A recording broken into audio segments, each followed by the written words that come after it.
BRS party కీలక నేత బాల్క సుమన్ను పోలీసులు అరెస్టు చేశారు. సింగరెడ్డిపై చేసిన అనుచిత వ్యాఖ్యల నేపథ్యంలో పోలీసులు ఆయన అదుపులోకి తీసుకున్నారు. బాల్క సుమన్ను నాంపల్లి కోర్టుకు తరలిస్తున్నారు. బాల్క సుమన్పై 326, 351, 352, 353, 355, 361 BNSతో పాటుగా PDPP చట్టాల కింద కేసులు నమోదు చేసినట్టుగా తెలుస్తుంది. ఇక ఆనంద్ అనే వ్యక్తి బాల్క సుమన్పై నాంపల్లి పోలీసులకు ఫిర్యాదు చేశాడు. ఈ నేపథ్యంలో ఆయన పోలీసులు అరెస్టు చేశారు. సుమన్పై రాజకీయ కక్ష సాధింపులో భాగంగానే అక్రమ కేసులు పెట్టారంటూ లాయర్లు తీవ్రంగా ఆగ్రహం వ్యక్తం చేస్తున్నారు. పోలీసులు బాల్క సుమన్పై వీటిలో కొన్ని సెక్షన్లను 10 ఏళ్ల జైలు శిక్ష పడే అవకాశం ఉన్నట్టుగా తెలుస్తుంది.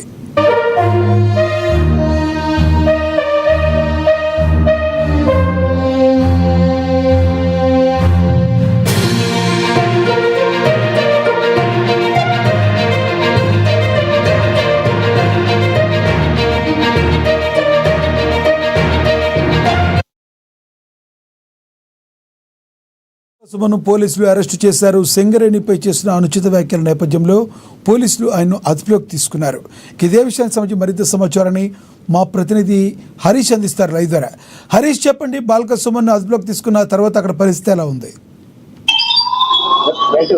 బీఆర్ఎస్ భవన్ లో టెన్షన్ నెలకొన్న పరిస్థితులు కనిపించాయి. ప్రధానంగా పార్టీ కీలక నేత మాజీ ఎమ్మెల్యే బాల్క సుమన్ అరెస్ట్ కి సంబంధించి కూడా 3 రోజులుగా పోలీసులు అక్కడ పహారా కాస్తున్న పరిస్థితి ఉంది. ఇక టాస్క్ ఫోర్స్ పోలీసులతో సహా నాంపల్లి పోలీసులకు సంబంధించి కూడా తనను అరెస్ట్ చేసేందుకు బీఆర్ఎస్ భవన్ లో పక్కా సమాచారంతో కూడా అక్కడ భక్తిలో తిరుగుతున్న పరిస్థితులు అయితే కనిపిస్తాయి. ప్రధానంగా సింగరేణి పైన కూడా మాజీ ఎమ్మెల్యే బాల్క సుమన్ సింగరేణి సభలో సమావేశంలో కీలకమైన వ్యాఖ్యలు చేశారు. అనుచిత వ్యాఖ్యలు కూడా చేయడం జరిగింది.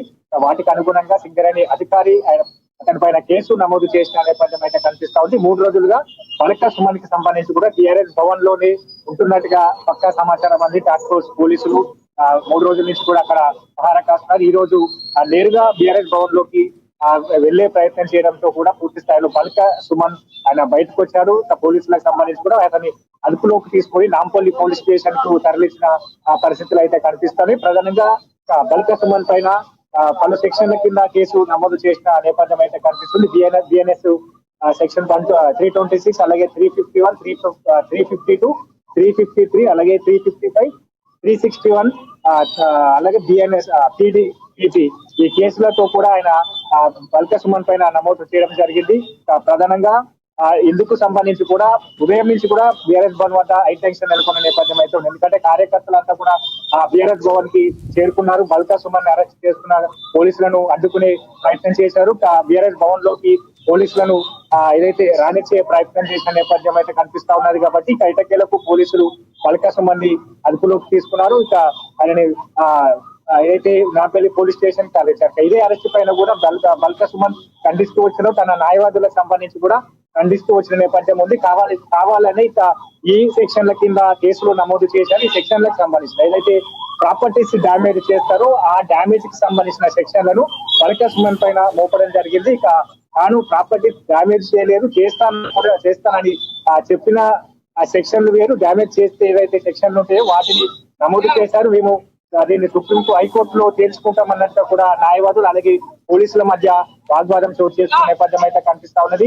ఇక మొత్తంగా ఈ సింగరేణి అంశానికి సంబంధించి కూడా మొన్న జరిగిన సమావేశంలో బాల్క సుమన్ వ్యాఖ్యలు కావచ్చు, దాంట్లో ప్రధానంగా సింగరేణి ఉద్దేశిస్తూ కూడా ఆయన అనుచిత వ్యాఖ్యలు చేయడం జరిగింది. మిలిటెంట్ల మాదిరిగా ఏదైతే సింగరేణిని తగలబెట్టాలి, మిలిటెంట్ యాక్టివిటీ చేయాలి, ఆఫీసులను తగలబెట్టాలి, రైళ్లు పట్టాలను కోసివేయాలి, ఇక దానితో జైలుకి వెళ్ళినా పర్వాలేదు, ఇలాంటి వ్యాఖ్యలు చేయడం పట్ల కూడా సింగరేణి అధికారులు కావచ్చు, సింగరేణి కార్మికులు, అలాగే బీజేపీ, అలాగే కాంగ్రెస్ పార్టీకి సంబంధించిన నేతలు విమర్శలు చేశారు.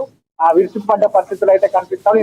ఇందుకు సంబంధించి కూడా బాల్క సుమన్ పైన సింగరేణి అధికారితో పాటుగా ఆనంద్ అనే వ్యక్తి పోలీసులకు ఏదైతే కంప్లైంట్ చేసిన పరిస్థితి అయితే కనిపిస్తుంది. ఇక 3 రోజుల నుంచి కూడా బాల్క సుమన్ ని పోలీసులు అరెస్ట్ చేసేందుకు రంగంలోకి దిగారు. ఆయన బీఆర్ఎస్ భవన్ లో ఉన్నట్టుగానే ఏదైతే సమాచారం ఉన్న నేపథ్యంలో 3 రోజుల పాటు అక్కడే మకాం వేశారు.